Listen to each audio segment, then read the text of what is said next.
Hi everyone, welcome to my channel, and today we're going to take a look at another horrible case with you. Sometimes exes come back, but the scary thing is not their return, but the fact that they may come back with weapons in their hands.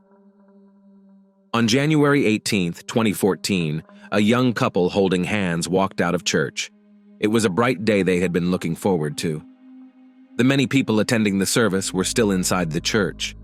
The man and woman hurried to their parked car to grab boxes of toys and gifts for their young daughter, who was waiting for them at the church.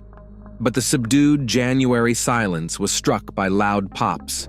One, a second, a third. The young men fell like dolls whose batteries had died.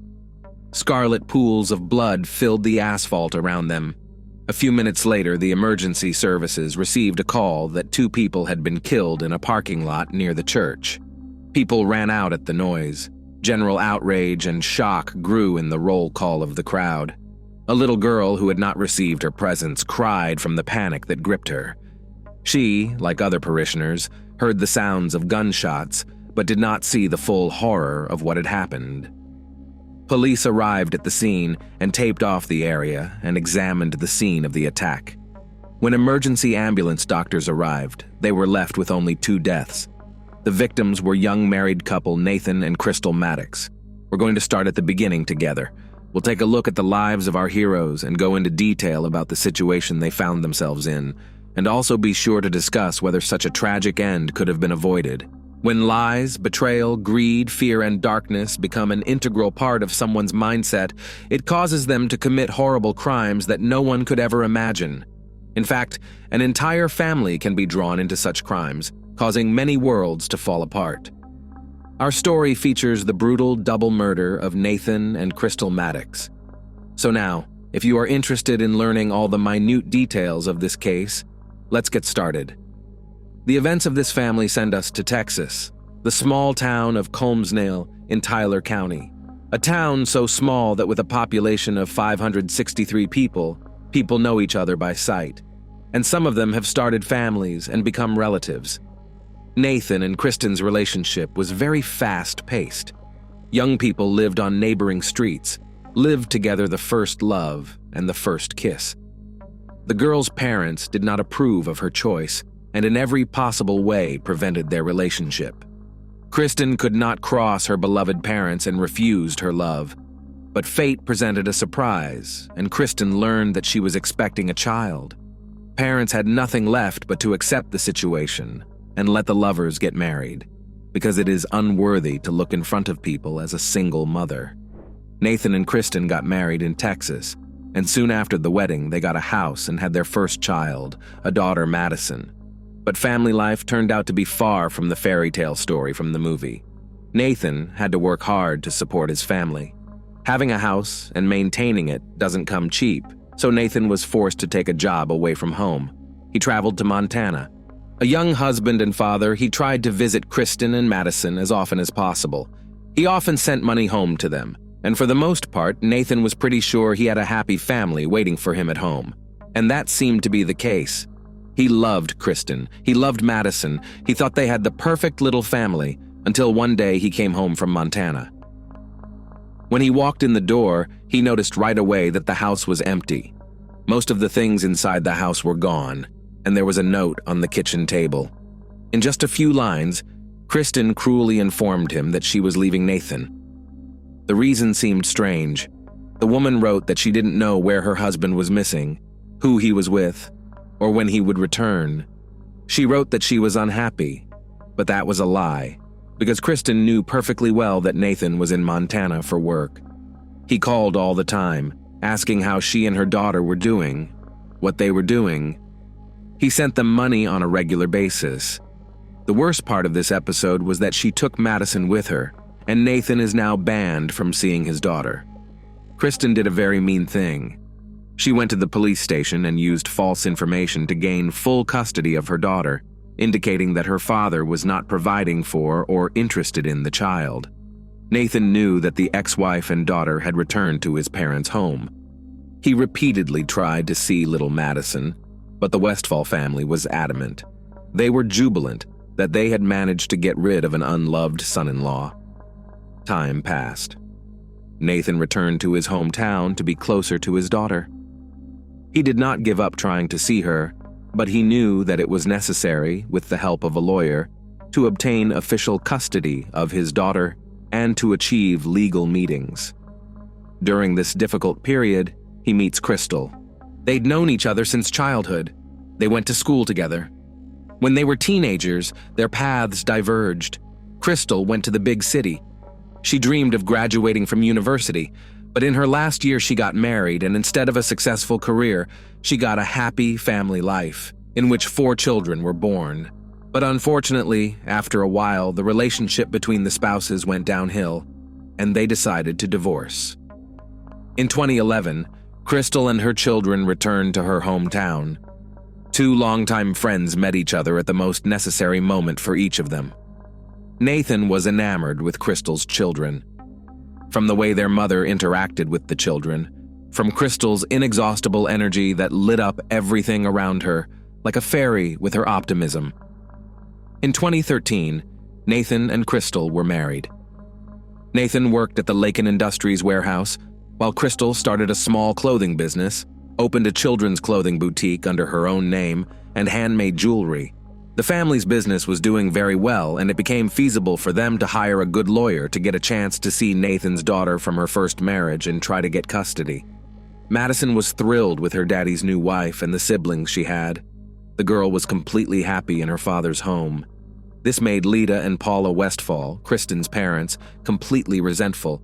They were very afraid of losing their only granddaughter. Back in 2012, Kristen Westfall, with the support of her parents, applied to the court for full custody of her daughter. The custody battle dragged on for a long 2 years. The Westfall family had hoped to get full custody very quickly, but Crystal's arrival in Nathan's life changed the whole picture of his existence. A full family, a home, and a good job made a strong case in court, and Nathan was granted visitation rights with his daughter. He was very happy and prepared to take his daughter away for the day. In October 2013, the judge allowed Nathan and Crystal to have supervised visits with Madison. On January 18, 2014, Nathan and Crystal arrived at Mount Carmel Church for Sunday service, after which they wanted to go for a walk with 6-year-old Maddie. They left the church a little earlier than the rest of the congregation to retrieve pre-prepared gifts for Madison from their car. Just a few steps later, 3 loud pops were heard. Nathan and Crystal were killed by fatal gunshot wounds to the head. The small town was shocked by the gratuitous execution of a young married couple. But as it later turned out, there was a reason after all. But why take 2 people's lives, so brazenly and so brutally? The police arrived on the scene and meticulously investigated the scene. Nathan and Crystal had been shot in the head with a .30 caliber rifle, which was found at the scene along with .30 caliber shell casings.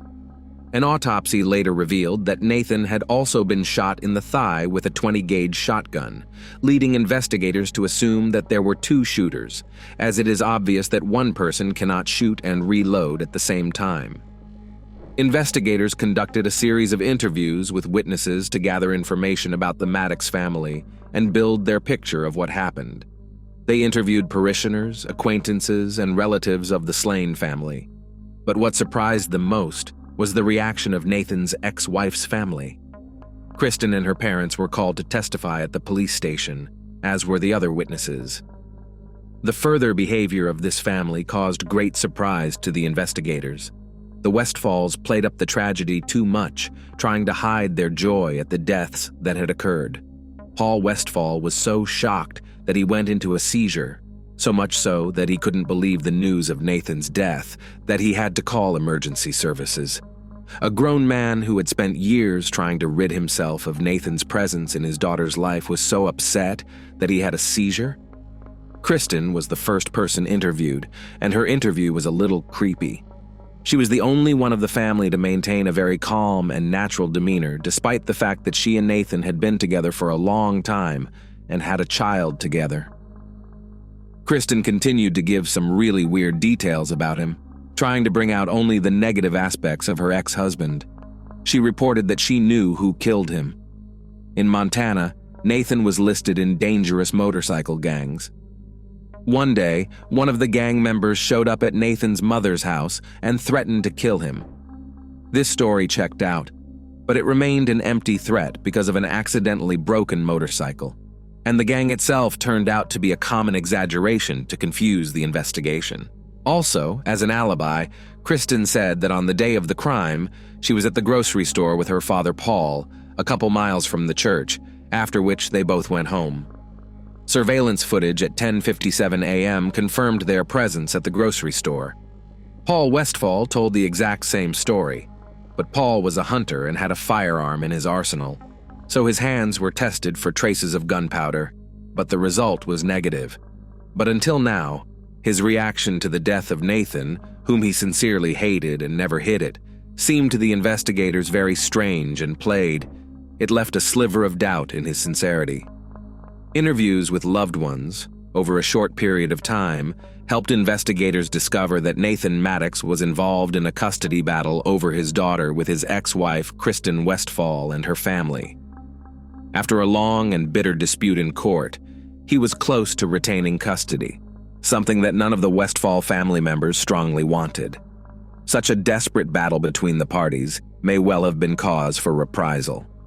But the police had no concrete evidence to arrest any member of the Westfall family. The family consisted of 4 people, and 2 people were the shooters. Investigators had yet to be convinced of their story and figure out which family member pulled the trigger taking the lives of 2 people, or whether a hired killer did it.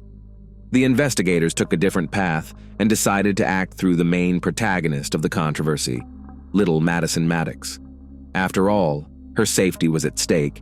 She continued to be with a family that could pose a threat to her.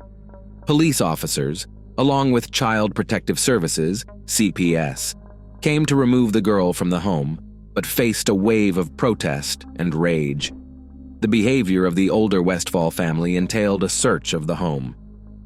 What the police later found in the house shocked them.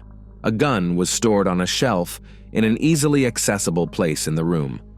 The culmination of the search was the illegal drugs scattered around the house. It turns out that in 2013, Kristen Westfall was charged and arrested for possession of a controlled substance. The arrests were repeated, which clearly indicated that Kristen couldn't be a good mother to Madison. When Kristen went to jail in early 2013, her parents were granted temporary custody of their daughter and would not allow Nathan to see her while their granddaughter was in their custody. However, despite Child Protective Services prohibitions, Kristen continued to live in the house with her young daughter in the same room and slept in the same bed with her. Even in 2014, with the injunctions in place, Kristen continued to live with the rest of her family and had daily access to her daughter, despite being ordered by the court to move. After a search of the Westfalls' home, where a used syringe with residue of illegal substances was found on a dresser and a gun on the nightstand next to Kristen's bed, little Madison was taken into temporary custody, and additional evidence found led to the Westfalls' arrest. State authorities wanted the girl placed in foster care and said they found supplies for illegal drugs in the Westfalls' home, as well as a gun on a nightstand within easy reach of the girl. Child Protective Services was involved in the Madison Maddox custody case. In March 2014, less than 2 months after the tragic murder outside the church, authorities made 4 arrests.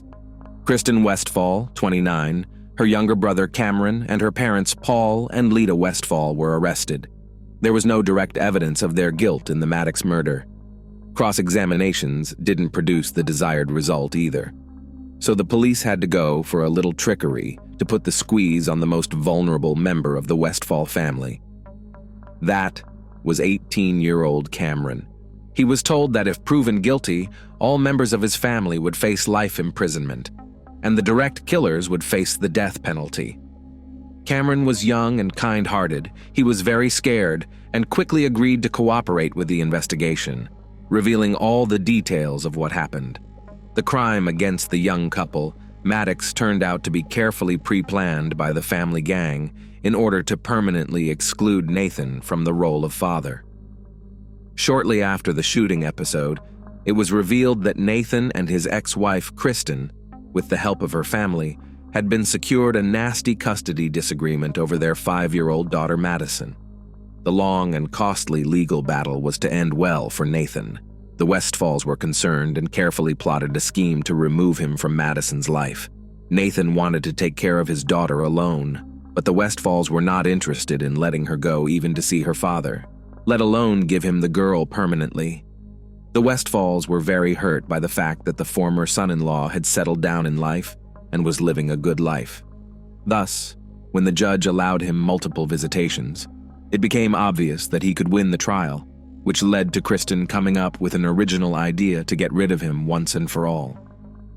At first, Kristen tried to find someone to kill her ex-husband. When that failed, she and her father decided to do it themselves.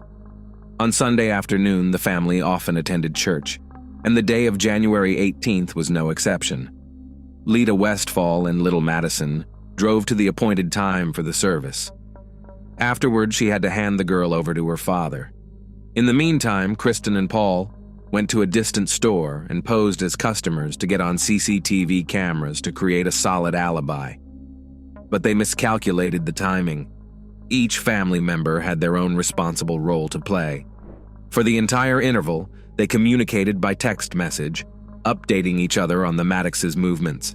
Letha, who had attended the service, informed Paul as Nathan and Crystal prepared to leave the church. She also called 911 immediately after the murder. Cameron took an active role in concealing the evidence. He discarded the gun used after his sister and father shot the newlyweds in the head near a remote church.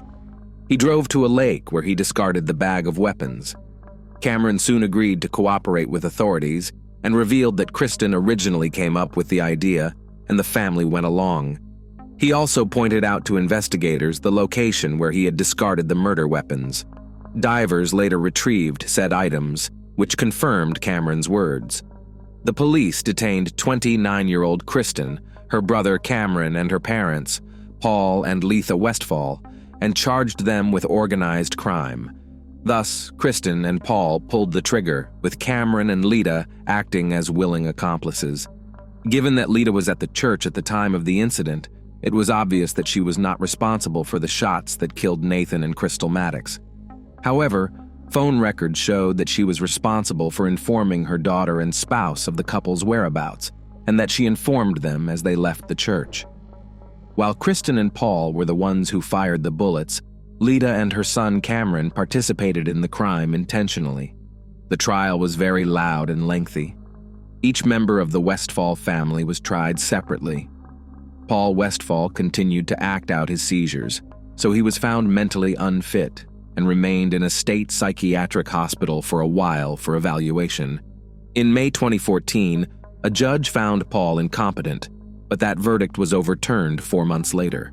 With Paul and Letha facing the death penalty for the murders of Nathan and Crystal Maddox, they had little choice but to agree to a mutually beneficial plea bargain with the DA's office. To avoid the death penalty, Paul was forced to take a plea bargain with the prosecution. He pleaded guilty to the charges and thus was sentenced to life in prison without parole. Lita also took a plea bargain with the investigation. Instead of going to trial, she pleaded guilty to participating in organized criminal activity. Lita will not be eligible for parole until 2046. She is currently incarcerated at Mountain View Prison in Gatesville, but will be eligible for parole in 2044. At the time of sentencing, Lita Westfall was 54 years old, so she will likely die in prison. Kristen is the third member of the Westfall family to stand trial in this case. Throughout the entire court hearing, Kristen pleaded not guilty. To all the accusations against her, she replied that her whole family was crazy. She was the only one who was sincere about it. When her entire family, Letha, Paul, and Cameron, came to the trial and testified against her, she couldn't say anything to their faces. In August 2016, the final trial and sentencing for Kristen Westfall began. The motive for killing Nathan and Crystal Maddox was custody of Madison Maddox. Kristen adamantly did not want Nathan to see Maddie whenever he wanted. She did not want to give him the privilege because she could not see him happy. She wanted to control her daughter and father's communication herself, and through the child, she wanted to control everything he did and everything he felt. The trial took over a week. In the end, with overwhelming evidence against her, it took the jury 8 hours to find her guilty of capital murder. In a Brazos County courtroom, attorneys and the judge considered final motions for the woman. Kristen was sentenced to life in prison without the possibility of parole nearly 9 months before her father pleaded guilty and received an identical sentence in May 2017. Kristen Westfall is currently incarcerated at the William Hobby Women's Prison in Falls County, Texas. While Paul, Lita, and Kristen Westfall were ultimately charged with 2 counts of murder, officials only charged the youngest member of the family, Cameron, with 2 counts of tampering with or fabricating physical evidence. Cameron Westfall pleaded guilty to 2 counts of third-degree tampering with evidence. The judge deferred sentencing contingent upon Cameron Westfall testifying against his family. He faced up to 10 years in prison on each charge. It was reported that he had nothing to do with the actual shooting, and that his mother was also not involved because she was at the church when the crime occurred. However, phone records show that she texted her husband and daughter as the Maddoxes were preparing to go home. Currently, Cameron is incarcerated at the Huntsville Correctional Facility in Huntsville, Texas, where he is expected to remain until his expected release date in 2025. Cameron was very indifferent to the crime, and he really had nothing to do with the crime, as he claims Paul allegedly just happened to come home, handed Cameron 2 guns and told him to throw them away. But the investigation didn't rule out that Cameron knew a little more than he was saying. After all, Cameron lived in the house with his family, and he simply couldn't have not heard about Kristen and Paul's plans to kill the Maddox family. And if he was an unspoken witness to the plot, after all, why didn't he go to the police or even try to stop his family? So ended the story of a double murder at the house of God in a close-knit community that shook the entire state of Texas to its core. Recall that on January 18, 2014, Nathan and Crystal Maddox were shot and killed right outside the gates of Mount Carmel Baptist Church near Colmsneil, after waiting for a legal and supervised visitation with his 5-year-old daughter from a previous marriage. It soon became clear that the girl's biological mother, Kristen Westfall, and her entire family, brother Cameron and parents Lloyd Paul and Lita Westfall, were behind the crime. This case was complicated. The community demanded justice. Lloyd Paul, Lita, and Cameron Westfall made a deal with the investigation. After agreeing to testify against his sister, Cameron took a plea bargain. He pleaded guilty to a lesser charge, 2 counts of tampering with or fabricating physical evidence. In 2016, a judge sentenced Cameron to 10 years in prison, and his mother received a life sentence. The following year, a judge sentenced Lloyd Paul to life in prison. He avoided the death penalty by pleading guilty to first-degree murder. Under the plea agreement, he would not be able to appeal the sentence. The crime family's protagonist, Kristen Westfall, received a life sentence without parole. In a fateful decision by her mother, Madison Maddox lost her father and will likely never see the grandparents who cared for her and perhaps even loved her. Time after the Westfall family was sentenced, the legal battle for custody of Madison Maddox continues. Nathan Maddox's father, Jim, has since filed a petition to become the primary guardian of his granddaughter. A huge number of people die in custody battles every year. Most importantly, the children are not made happier, but orphans with psychological problems. All the people in the town were devout, went to church, and they're also easily killed people. Covering themselves with concern for the girl, the older generation of Westfall fulfilled the wish of their daughter and helped to commit this terrible crime. What were they hoping for? Based on the story, Nathan was not a bad or mean person. He loved his own daughter and strove to be a good father to her. Obviously, in addition to the custody battle, the hatred associated with the fact that the girl's father had created a new family was able to pick up his mind and started a new life without crime comes first, and was perfectly happy with the new woman, having something he didn't have in his past relationship with Kristen. That's what was causing all the negativity from the ex-wife, and she was able to turn her entire family against him. If it was just about custody, they wouldn't have killed Nathan's new woman, and that's probably true. After all, the Madison custody dispute started before Nathan and Crystal's relationship. There is certainly only one loser in the history of the Westfall versus Maddox fight. Of course, it's Madison.